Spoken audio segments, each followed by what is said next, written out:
নমস্কাৰ আসলতে বহুতে সুধি আছে যে ভিডিঅ' কিয় দিয়া নাই আৰু আজি এটা খুব ইণ্টাৰেষ্টিং আৰু খুব জানিবলগীয়া টপিকৰ ওপৰত ভিডিঅ' লৈ আহিছোঁ আসলতে কি হ'ল যোৱা প্ৰায় এসপ্তাহ 10 দিনমান ধৰি পেলাই মই এটা বিশেষ কামত ব্যস্ত হৈ আছিলোঁ কাৰণে আজি এইকেইদিন মই ভিডিঅ' দিব পৰা নাছিলোঁ আৰু আজি সেইকাৰণে ভাবিছোঁ যে মই সময় মিলাৰ কাৰণে এটা ভিডিঅ' দিওঁ যিহেতু ফাৰ্মৰ এইমাত্ৰ পানী চানী মাৰি আজৰি হ'লোঁ আৰু এটা বিশেষ কামত নিজে লাগি থকাৰ বাবে আমাৰ যিসকল পালক বন্ধুক মই সময় দিব পৰা নাছিলোঁ আৰু আজি যি টপিকটো আছে এটা খুব ইণ্টাৰেষ্টিং টপিক আছে মই দেখাই আছোঁ আহকচোন যেতিয়া আপোনালোকে এনেদৰে যেতিয়া গাহৰি ছাৰ্ভিচত ৰাখে এইটো আমাৰ পাঠা গাহৰি এই ছাৰ্ভিচ দিব লৈছোঁ তাইকো ছাৰ্ভিচ দিব লৈছোঁ মানে কি হয় তেতিয়া চাগে আপোনালোকে দেখা পায় যে কিবা জেলি টাইপ বস্তু পৰি থাকে ইয়াত দেখা পাই চাগে আপোনালোকে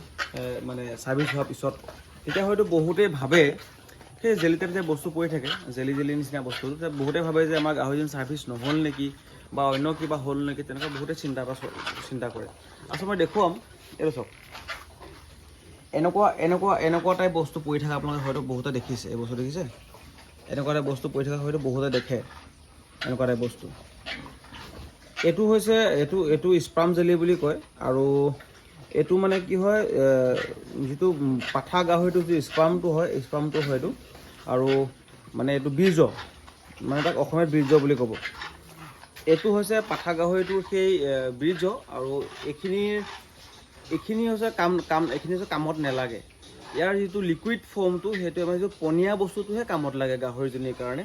আৰু এই বস্তুটো পিছত অট'মেটিকেলি গাহৰিজনীৰ পৰা ওলাই গুচি আহে মাটিত পৰি থাকে দেখিছে আপোনালোকে এনেদৰে থাকে চাওক জেলি টাইপ বস্তুটো দেখিছে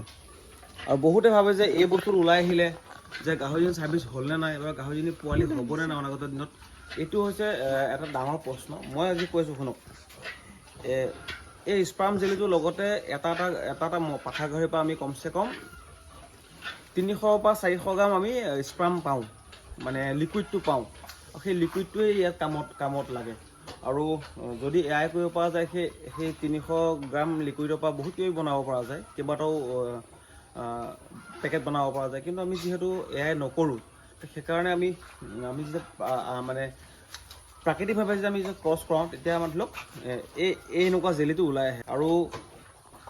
এই জেলিটো ওলাই আহিলে আপোনালোকে ভাবিব যে কোনো ধৰণৰ অসুবিধা নহয় আৰু এই জেলিটো ওলোৱাৰ ফলত গম পাব যে আপোনালোকৰ গাহৰিজনী ভালকৈ ছাৰ্ভিচ হৈছে আৰু ছাৰ্ভিচ হোৱাৰ কাৰণে আপোনালোকে এটা ভাল ৰিজাল্ট পাব বুলি মই আশা ৰাখিছোঁ আৰু আজি আচলতে মই বহুত দিনত ভাবিছিলোঁ যে এনেকুৱা এটা ভিডিঅ' মই কালেক্ট কৰি দিম যোৱাকালিও মই জেলি কালেক্ট কৰি ৰাখিছিলোঁ কিন্তু যোৱাকালি মই সময় নিমিলাৰ কাৰণে ভিডিঅ' দিয়া নহ'ল আৰু যোৱাকালি জেলিখিনি ইতিমধ্যে শুকাই গ'ল আৰু আজি আপোনাক দেখালোঁ এয়া কোনো ঘিণ কৰিবলগীয়া বস্তু নহয় এয়া ঘিণ কৰিবলগীয়া বস্তু নহয় এইবোৰ লেতেৰা বুলি মই নাভাবোঁ আৰু সেইকাৰণে মই হাতত লৈ আছোঁ এইবোৰ হৈছে গম পাব যে আপোনালোকৰ গাহৰিজনী ছাৰ্ভিচ হ'ল বুলি আৰু আজি বহুত দীঘলীয়া নকৰোঁ ভিডিঅ'টো মানে কি হয় এটা সৰু টপিকক লৈ স্পেচিয়েল এটা ভিডিঅ' বনাইছোঁ আৰু যিসকলে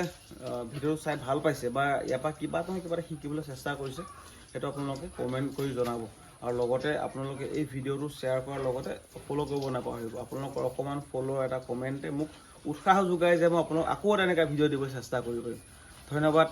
জয় আসন।